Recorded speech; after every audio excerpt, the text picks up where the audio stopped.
morning. Good morning. Happy August. Happy August. We are now in the month of August. This year is definitely passing fast. So I thought this would be a good day that we could get on here and chit chat on this morning. So I was talking and praying and meditating last week, been working on this for a minute, and today is the day that I will be sharing this. And what I'm sharing today is a new season. It's a new season. I think we all can feel that it's a new season. I hope that you know that it's time for a new season. We're moving into a new season. The month, and I thought today or this month would be a great time to share this because the month of August, as we know, in the Bible, 8 symbolizes new beginnings and resurrection and regeneration. So it's time for things to become new. So I thought the month of August would be a great time. So if you're uh, looking at other ministries and things, you're also going to be seeing new seasons, new opportunities. So it is a time of newness. So I started working on this probably about 3 or 4 weeks ago, sometime last month. It's like it's a new season, and I want to talk about the Israelites leaving Egypt. So when the Israelites left Egypt, so I want to tie that into being a new season. And we know, so if you haven't read the story, so I'm going to encourage you to go back and read the entire book of Joshua. So go back and read the entire book of Joshua so you can have clarity on the things that I'm talking about today, and do your own research, get your own revelations, and just grow. So again, we're in a new season. We're going to do some new things. So during this time, I'm just going to kind of put this all in a nutshell at the same time. So during this time, Moses has passed. His reign has passed on, and now Joshua has become the new leader. So Joshua is the new leader. He's leading the Israelites, and Moses' time has passed on. So that's what I want to talk about. A new season, even for the Israelites, and even for us. This is a new season for us. This is a new opportunity. It's a new time. I'm talking about, so I want to go back to the Israelites now getting to the Jordan River and having to cross the Jordan River. And one of the things that when you go back and you're reading the scripture, it talked about there being, when they got there, Joshua told his 12 tribes to one person from each tribe to pick up a stone. And I forgot to grab my stone, but he told them to pick up a stone, and the stone would represent so many different things. I believe that stone represented that God's power of protection, that God had protected them all of this time. So when they crossed over to Jordan, he instructed them to go pick up a stone. And I myself, when things happen in my life, I like to have I'm physical, and I like to touch things, and I like to feel things, and I need to see things in order for things to make sense to me. So I'm tangible. I want to touch it. I want to feel it. I want to have something to represent something. And so I want to share my light bulb here. I was in, I think, the Dollar Tree, and I saw this light bulb, and immediately I was like, okay, this is my new ideas, new seasons. In this season, I know God is giving me new ideas, new opportunities. And so the light bulb has to come on for me, that when those opportunities are available, the light bulb comes on and say, hey, we're in a new season. This is some new opportunities. This is a new time to do something different, or to revive something if something is dead. I'm talking about planting and growing. My daughter is here during the summer, and we have been doing some planting and growing different vegetables and fruit. She's doing the planting and growing. I'm watching, okay, and waiting to eat some of this stuff. So let's talk about the stones. Going back to the stones. The stones, when the tribes picked up the stone, when one person from the tribe picked up the stones reminded them that, God had protected them. God's power to do anything, bring them out of anything. God had brought them out of bondage, out of slavery, and not just brought them out, but brought them out in a more wealthier place. Yes, they had to go through the wilderness, and yes, they had to cross over the Red Sea, and yes, now they're at the Jordan River, and they had to cross over all these things. But the stone gave them something tangible to remind them, of what God had done for them. The stone represented for them unity, now they were together and they were working together and they were making things happen. It reminded them of, we're doing this not just for us, we're doing this for our future generations. And so the future generation was going to be able to, and they say that the stones are still there even to this day. So as we're reading the story in the Bible, all those years that has passed, those stones are still there. We could actually go over and fly overseas and see those stones and know what those stones meant, that God had taken care of his people. So not only for generation after generation after generation, we are seeing that God took care of his people. And this is just representation. And so just as they have the stones, I have my light bulb here to remember that, God has given me ideas down through the years, for many years. God has given me ideas, ways to create with, clarity and understanding, starting business, growing business, even helping support other business, working with other ministries. God will give us ideas. He'll give us something fresh. And for me, I need to, again, I'm tangible, so I need to see something and touch something and remember. And that's what the stone served for them. It served as hope. They have hope that God has something amazing for them. So they were on their way to the promised land. This is where they were traveling to. They were on their way to the promised land. And so crossing over Jordan and picking up the stones was them saying, we are headed in the direction that God has directed us to. And so that's what I want to talk about in this new season. It is time to head into the direction where God is leading you into. And so we beat up on ourselves thinking we're not doing a whole lot. We're not doing much. But if you were just moving, just start moving in the direction that God is moving you to. That's a start. Take something, get you something tangible and say, I remember, God told me to write the business plan. I wrote the business plan. Maybe it's not perfect and maybe it's not where it needs to be, but you started. So just pick up from there, writing the business plan. Pick up from there, making it clear on what you need to do. So let's talk about the main thing that I want to talk about here is what happened during this time, during their time in the wilderness, just when they left Egypt, it was hardship as well. So leaving something doesn't always mean that it's going to be easy. So when they left Egypt, immediately, of course, they're grumbling and they're fussing, we don't have anything to eat and, we're going to starve to death and all these things as if God had not provided. I think if I'd seen some of the miracles that God had already done for me, asking what I'm going to eat would probably be the least of my problems, right? I would trust that if he brought me this far, he is definitely going to feed me. He's not going to let me starve to death. And it's the same way with us today. God is not going to allow us to starve to death.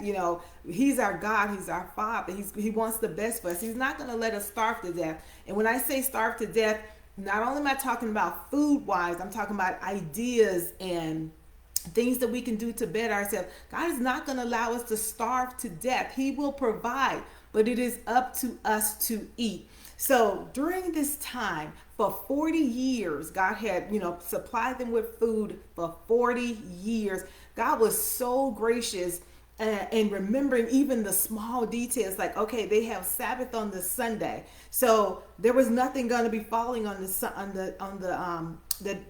Sabbath day. So the day 6, he would let extra fall so that they would have enough for the next day. And that's how God is. He remembers the small details that we may not have even thought about, but God remembers, and he take care of the small details. So my question today is, when God has allowed something to happen for 40 years and it just stopped, what do you do? So now these Israelites, they've been walking around in the wilderness, just wandering around from day to day, year to year. Many have died off. And now one morning they wake up and there is no food. There is no food. They're used to getting food every day. It's being provided for them. They don't have to do anything but just go to sleep and wake up.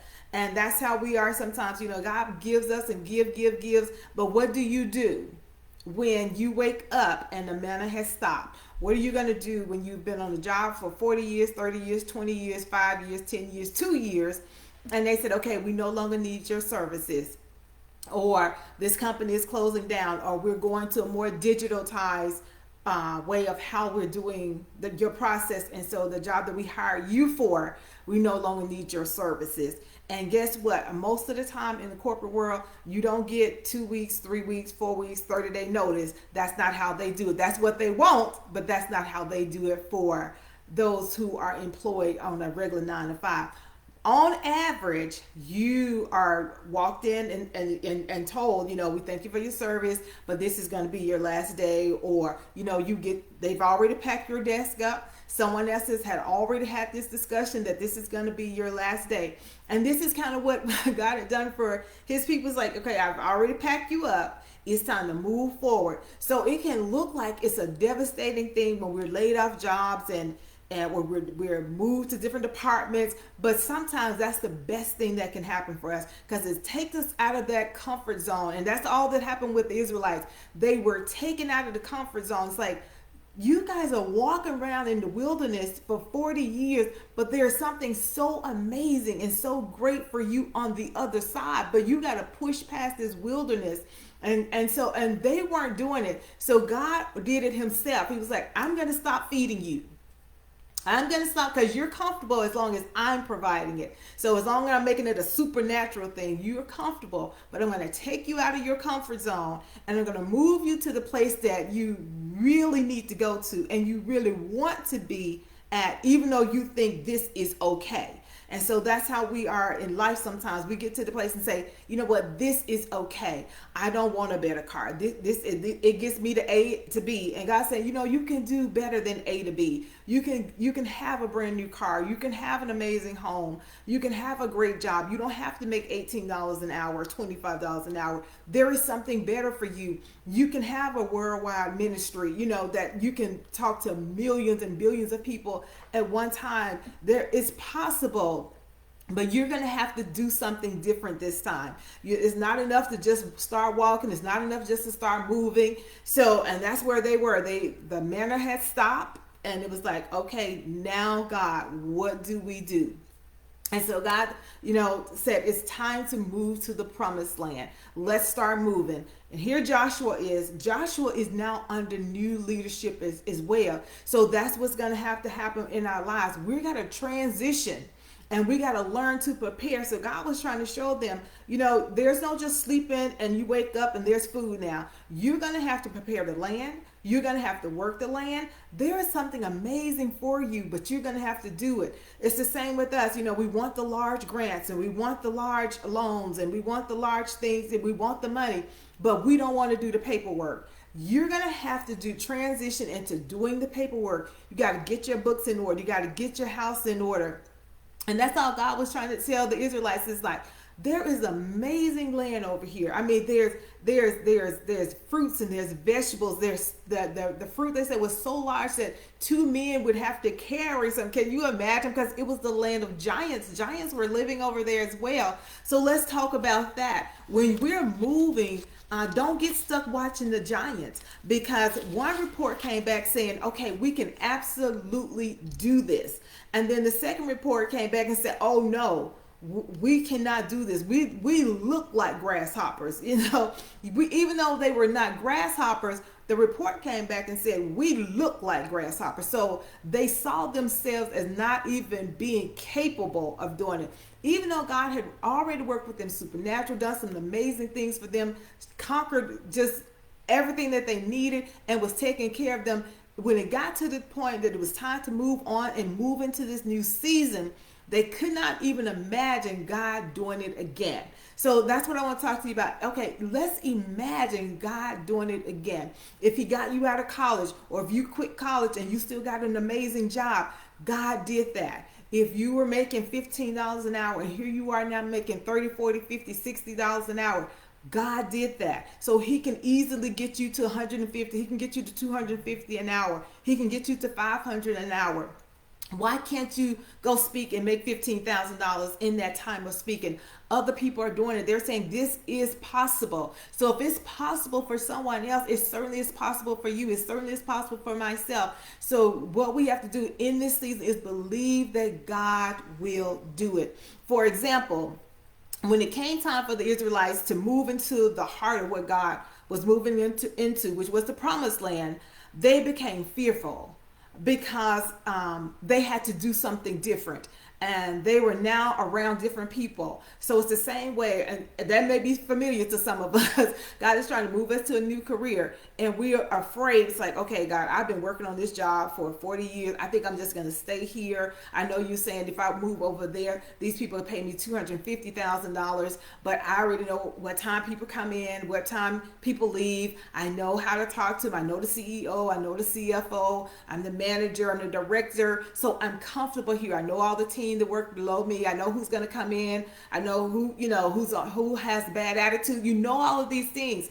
But God is saying, I need you to move to another career because I have something so great for you.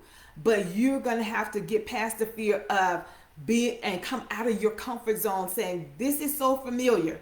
I am willing to stay here.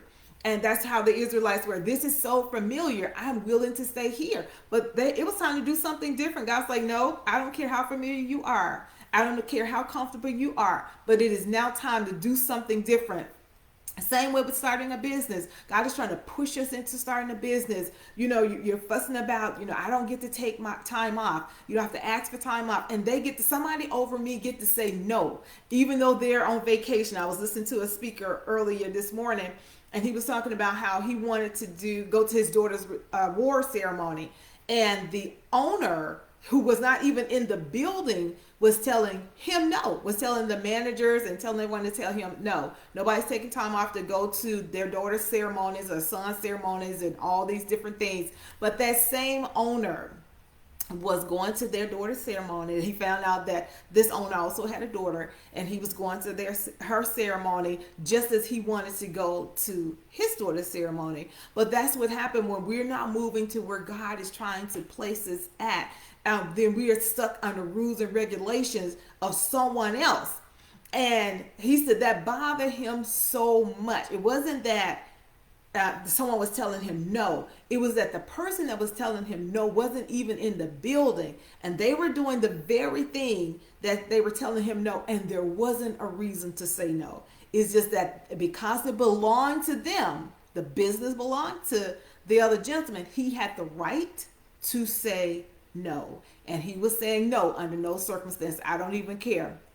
The same way, God is saying, okay, it's time to change personal relationships. You're in these relationships, and it's time to move. It's time to separate yourself from these relationships. Get out of these relationships that's not working. And when I say personal relationship, these personal relationships are also business relationship. We're in business with people that we know is not working anymore. We've had personal relationship where we've hired people to do jobs for us, and it's not working anymore. But we stay there. We continue to let them do it. A friend and I was talking how we know different organizations that have managers that are just horrible to work with, or supervisors, and they'll let 20, 40, 50 people quit, and they'll maintain that manager, they'll maintain that supervisor. Why? Because the leadership is afraid of change.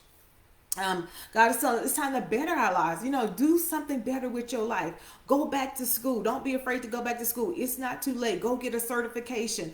And just imagine if you had gone back to school in 2020 when everything shut down, you would be graduating in a year. 4 years will have already passed. Next year it'll be 2024. My daughter started college in 2020. Here it is next year. She's preparing for graduation. Time passes so fast. And so that's why you can't sit and wait when you hear the voice of God telling you to move. It's trying to move. You're in a new season. This is your new season. Do something different. Get up and move. Start living a better and a healthy lifestyle. We can make excuses all day. I've tried this before. Yes, you've tried diets before. But this time, do something different. Instead of trying to diet, change your lifestyle. Live a healthier lifestyle. You cannot eat sweets all the time. I'm not saying don't eat sweets some of the time, but you cannot eat sweets. You cannot drink caffeine. You cannot do some of these things, but you've got to make up your mind. You're sick and tired of being sick and tired. You're tired of taking medication for things that can be controlled without medication. You can start making better financial decisions. You don't have to always be at the end of your month and you're short of money again. You don't have to go work 5 and 6 businesses and 5 and 6 different jobs, not businesses. You want to have 5 and 6 businesses. You don't have to work 5 and 6 different jobs and still not have any money. So it's time to, in this season, to stop and say, okay, I'm not being a good steward somewhere, and I got to figure out, where am I not being a good steward? Where am I wasting money? Because somewhere I am wasting money. Somewhere I am not being a good steward. And this is the season to confront all those issues and all those things. And you will see that you can have a better life and you can live a better life. And you don't have to save $20 for a pair of shoes, or $30 or $40. If you see some shoes that's $40 and you want, you can just go get them. If you see some shoes for $500 and you want them, you can just go get them. You shouldn't have to save for all these things. Become emotionally strong. This is the time to be, you don't have time to be fainting and falling out. Oh, I heard they talked about me. Oh, I heard they said something else about me. That should be over and done with in this season. Well, what are people going to think? This is the 5th business I started and the other 3 failed. It doesn't matter. Get past people feeling, get past your emotional stress and weakness. You should be strong enough emotionally, say, this is what I'm going to do. This is what God is telling me to do. And it doesn't matter that everything else I have tried has failed. I read a book one time that says, fail forward. Every time you fail, learn something and take that into the new things. Like, oh, this is where I messed up on this, but I'm not going to get this. Maybe you didn't have your books. Maybe you didn't have together. Maybe you didn't have all your certifications and you're trying to go after federal grants. And it's like, okay, but you don't have your certification. Okay, you're not going to get federal grants. Get your certifications together first. Get your books together. Make sure you file taxes. Make sure you have all these things together. And then you're not failing. You're failing because you're not prepared. If you are prepared, the doors will be open for you. Go learn a new skill. Why have you not, challenge your mind to do something different? And this year, as I talk, here's my light bulb talking about the new ideas. God is going to give you a new idea, but it may be tied to a skill. So go learn a new skill. Go try to do something different. Learn a craft, and maybe you can start selling or baking or do something. I was watching a documentary the other day, and this lady talked about she couldn't even bake. She was not a baker at all. But what happened is she had hit rock bottom, and she was trying to take care of her and her children. And she said only thing she had was some cake mix in her pantry. And so one of the ladies, she was listening to the radio, and one guy said, well, if you trying to get out of debt or you trying to earn some money, if you have a kitchen, you can bake something, have a bake sale. And she said she never thought about having a bake sale, and she wasn't a great baker anyway. She said, but she found some recipes online and she decided she would try it. The cupcakes turned out pretty good. So she was going down her neighborhood, in her community, and letting them know that she was having a bake sale and asking them to purchase stuff. And what happened is, one of the ladies actually worked for a corporate office, and she made a large order. And she said when she was sitting there talking to the lady, she was like, oh my God, I really want to do it. But the lady could see on her face that there was something wrong. She said, well, what is wrong? She said, I want to do it, but right now I don't have the finances to buy all the product to do it. And the lady said, well, you don't have to do all of them at the same time, but each time you sell me some cupcakes, I'm going to pay you each time. So that gave her the capital she needed. And she's a humongous, still growing, multi-million dollar cupcake industry at this time, and just doing awesome. So some of the stuff that we have, if it's not in your house, it's in your head. It's in this house. So it's either in this physical house or it's in this mental house. But you have the capability to pull some stuff out of you to do something awesome and to do something great. You just got to recognize that this is my season. And I'm not going to sit around and have pity parties, and you're not going to be like the Israelites. Instead of taking the good, saying, okay, we can well do this, guess what? They stayed on the negative, saying, no, they started complaining again. Let's not do it. But here Caleb was saying, we can do it. We don't look like grasshoppers. He saw something totally different. And they were called spies in the Bible. So they went to spy out the land. One spy came back and said, oh, no. There is no way. This is going to be horrible. We're going to get killed. These people are giant. Let's just stay here and not take it over. But the land that they were saying they weren't going to even try was what God promised them. So you're not putting in the application. You're missing out on what God promised you. You're not filling out the paperwork. You're missing out on what God has for you. He's promised you these things and it's available to you, but you got to fill out the paperwork. You're going to have to get your certification. You're going to have to get past the fear and what if I don't mess it? What if I mess it up? Or what if I don't know how to do it? Just try. Every application I filled out, I didn't do it right the first time, but I kept trying until I got it right. I kept trying until I got a yes. And that's what you're going to have to do. Every business don't get it right every time. You got seasonal business that mess it up sometime. But guess what? They don't quit. So you can't quit in this season. You know, you're going to have to grow your faith. You're going to have to grow your trust. The Israelites had to trust God, you know, and guiding them. They had to trust God that they could conquer the promised land. At the end of the day, you're going to have to trust God. And the more you move into your new season, it's going to require you to have faith. It's going to require you to have trust, and trust that you can handle this new season. Trust that you can handle a business. Trust that you can handle being the manager, and you can handle being the supervisor. You can handle, one lady I saw advertising, she said, if you ever thought about being in IT, this is the best time to be in IT. And I'm a witness. If you thought about being in the IT industry at all, this is the best time. When I had zero experience, I just tried. And it was the most wonderful thing. It was a financial blessing to move into the IT industry. So I'm telling you, if you believe that, you just try it. Even if you're saying, I don't have a whole lot of experience, just try it. You know, in this season, it's time to let go of the past. You got to let go of the past. Entering into the promised land signified that they had to leave the past. The Israelites had to totally leave everything that happened to them. They had to leave the mindset of, well, you know, they mistreated all my family in Egypt, and they did this to us in Egypt, and we wandered around in the wilderness for 40 years. They had to leave all of that in the past. They had to leave all the hurt, all the disappointment, in order to move into the new season and start doing what they need to do in the promised land. It's the same way with us. We got to leave the old stuff in the past. Whatever didn't work, didn't work. Whatever didn't come with you and here with you now, don't even bring it with you. Let it stay in the past. Don't worry about the hurt. Don't worry about the things that didn't work out. It's okay. You still alive. You are breathing. If you're not in the best of health, thank God for, I used to hear old people say, well, thank God for a reasonable portion of health. And so while you have your reasonable portion of health, thank God for that and move forward and work on it. Work on doing something better. In this season, you're going to have to embrace that this is a new beginning. It's embrace that change is happening in your life. It's okay.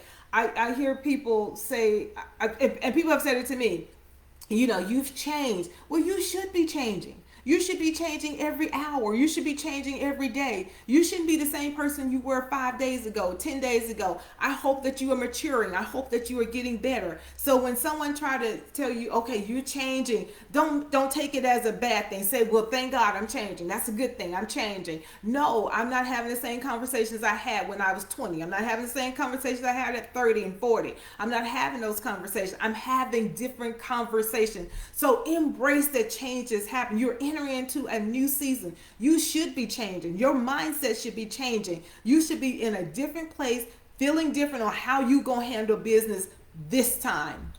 You know, you should be comfortable overcoming things that's been a problem for you in the past. At this point, you should be comfortable saying, you know what, that's fine. If it's just me and my team and that's all we gotta do, and that's the only person I get to talk to is just me and my team, it's okay. It's okay that you're not going to be super sociable. It's okay. It's okay that you don't have time to get on Facebook and YouTube and Instagram, except when you're trying to learn. It's okay. It's okay, you know, to do these things. You are changing. This is a new season. It is time to change. Embrace change. You don't have time to be on the phone for hours and don't make money from being on the phone for hours. You don't have time to go through YouTube and Instagram and all the social media platforms and you're just thumbing through all day long, just strolling and looking at other people's stuff, and you're making zero money on that. It is definitely time to do something different in this season. And more importantly, remember those past lessons and learn from the lessons. I learned from, I don't have time to be on the phone all day. I don't have time for people to just show up at my house and we sit down and talk. I don't have time for that. I have to have that schedule. I have to have visit schedule. I have to have my girl time scheduled, family time scheduled. I have to have all of these things scheduled. You can't just show up. That might be my family time. You can't just show up. That might be my prayer time. You can't just show up. So remember the things that didn't work in the past that you were trying to do and they didn't work out. So don't do those things again. The statement says, if you're doing the same thing, expecting something different, that's the definition of crazy. It is. If you're doing the same thing, expecting to get some different results, that is crazy. It's time to sit down and say, okay, did I do this last year and I didn't make any money at this last year? Did I do this 2 years ago and I still didn't make any money? And I'm doing the exact same thing? That's craziness. It's trying to become more creative. Start praying. God, give me some new ideas. I need something different this time. I have my light bulb because light bulb come on. Let the light bulb come on. It's time for the light bulb to come on in your mind and your body and your spirit. It's time for the light bulb to come on and you start doing something different. It's a season to be grateful and appreciate the things that you do have. It's the season to really work your vision and really work your purpose and move into your vision and move into your purpose and grow. That's the season that you're in this new season.